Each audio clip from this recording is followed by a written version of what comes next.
इसलिए से उठाता हूँ फिर से। सर, तेजस्वी यादव ने एक्स पे पोस्ट किया है जिसमें उन्होंने कहा है कि 20 साल की अहंकार रावण रूपी ये जो सरकार है अब नहीं रहने वाली है, नई रोशनी नई सरकार आने वाली है। देखिए, सबसे पहली बात तो ये कि तेजस्वी जी की समझ पर मैं सवाल तो नहीं खड़े करूंगा। एक दल के नेता हैं, लेकिन मुझे लगता है ऐसे शब्दों से परहेज करें। ये बैकफायर करते हैं। जब ऐसी बातें वो करते हैं, लोगों को 90 से 2005 का वो शासन याद आ जाता है, जहां जिस पौराणिक पात्र को लेकर के इतने वो उत्साहित दिख रहे हैं, ऐसी उपमाएं तो उनके पिता के कार्यकाल को दी जाती थी। आज तो लोकतंत्र का जो जादू है सर चढ़ कर बोल रहा है। लोगों को नौकरियां मिल रही हैं, संपन्न हो रहे हैं लोग, यहाँ फैक्ट्रियां खुल रही हैं, खेत लहलहा रहे हैं। भविष्य बिहार का उन्नत है। हम समृद्धि के नए सीढ़ियों को चढ़ने का काम कर रहे हैं। नीतीश कुमार जी ने बिहार का कायाकल्प किया है। जब तक इस जमीनी सच्चाई को नहीं स्वीकार करेंगे, जनता उनको घास डालने के लिए तैयार नहीं है।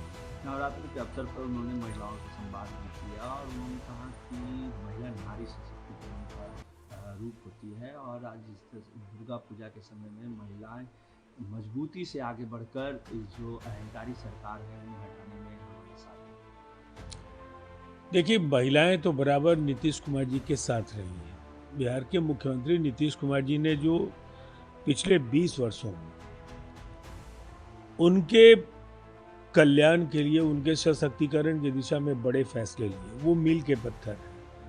और जो बिहार की जमीनी सच्चाई है, एक बहुत बड़ी जीत एनडीए की होने जा रही है और इस जीत को सुनिश्चित करने में इस प्रदेश की महिलाओं का सबसे बड़ा योगदान होगा। जिन योजनाओं की वो आलोचना कर रहे हैं और सत्ता में आने के बाद ये कहते हैं कि ये सारी योजनाएं वो बंद कर देंगे, तो ये ऐसा आत्मघाती बयान है उनका कि इसकी सजा तो जनता उनको दे देगी। लोगों ने बिहार का बदलाव देखा है और नीतीश कुमार जी के नेतृत्व में आगे 25 से 30 एक विकसित राज्य बने, ये लोगों का ऐसा मानना है। लोग मानते हैं कि नीतीश कुमार जी ही बिहार को आगे की जो विकास की यात्रा है उसमें ले जाएंगे। प्रशांत किशोर ने जिस तरीके से एनडीए नेताओं का कराया और सीधे खुद ही को टारगेट किया, उन्होंने कहा कि नोटिस वापस ले लो, नहीं तो और भी चीज़ें खुलेंगे, 500 करोड़ तक की किस्तें खुलेंगी।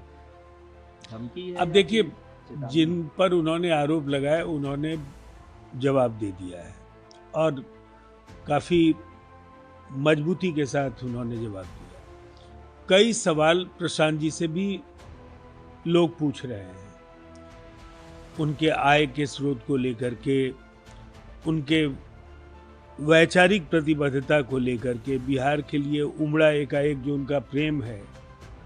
दरअसल प्रशांत जी के लिए ये बहुत ही मुश्किल चुनौती है। उन्होंने बहुत ही खूबसूरत सपने बुन लिए हैं, लेकिन अब तक वो बिहार के मुख्यमंत्री नीतीश कुमार जी या प्रधानमंत्री नरेंद्र मोदी जी, देश के उन बड़े कद के नेताओं के लिए वो ब्रांडिंग का काम करते हैं, लेकिन खुद की ब्रांडिंग जिसके अकाउंट में कुछ है ही नहीं है। दरअसल उन्होंने बिहार की जनता के लिए कुछ किया ही नहीं। लंबे समय तक बिहार के बाहर रहे। अब बिहार की जनता उन्हें स्वीकार कर लेगी, ये एक बड़ा राजनीतिक जोखिम उनके लिए होने जा रहा है और इस बार तो खैर उनका डब्बा बंद होने जा रहा है। जेल में बंद सोनम वांगचुक की पत्नी ने राष्ट्रपति को पत्र लिखा है।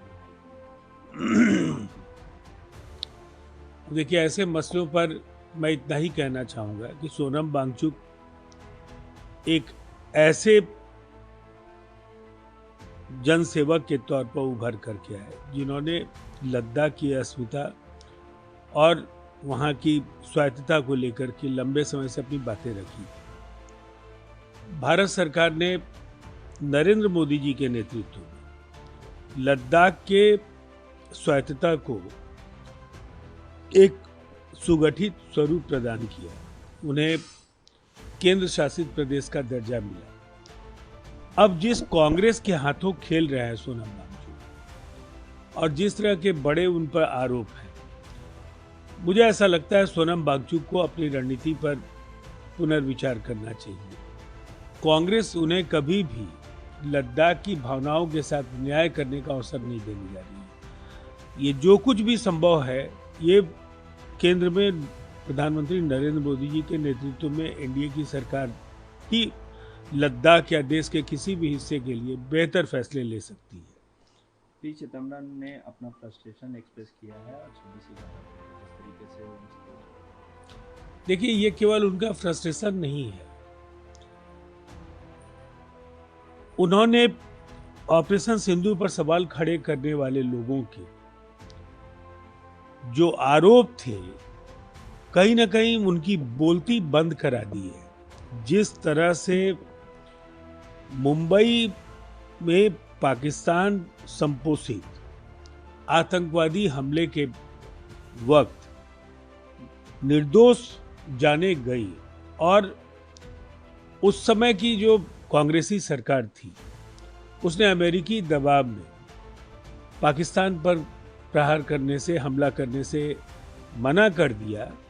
ये एक ऐसी सच्चाई है जो दशकों तक कांग्रेस के राष्ट्र प्रेम पर और अमेरिका के दबाव में झुकने के जो अब तक के आरोप थे, उनको सही केवल साबित नहीं किया है। उन्हें ऑपरेशन सिंदूर जैसे शौर्य और पराक्रम के अभूतपूर्व अध्याय पर सवाल खड़े करने का जवाब भी करारा मिल गया है। रशीद अली ने भी कहा है कि अगर ऐसी था तो उस समय क्यों नहीं वो अपने पोस्ट से रिजाइन कर दिए। अब तो सवाल है कि उनके यहाँ अब घमासान जारी है, अभी उनका अंदरूनी मसला है।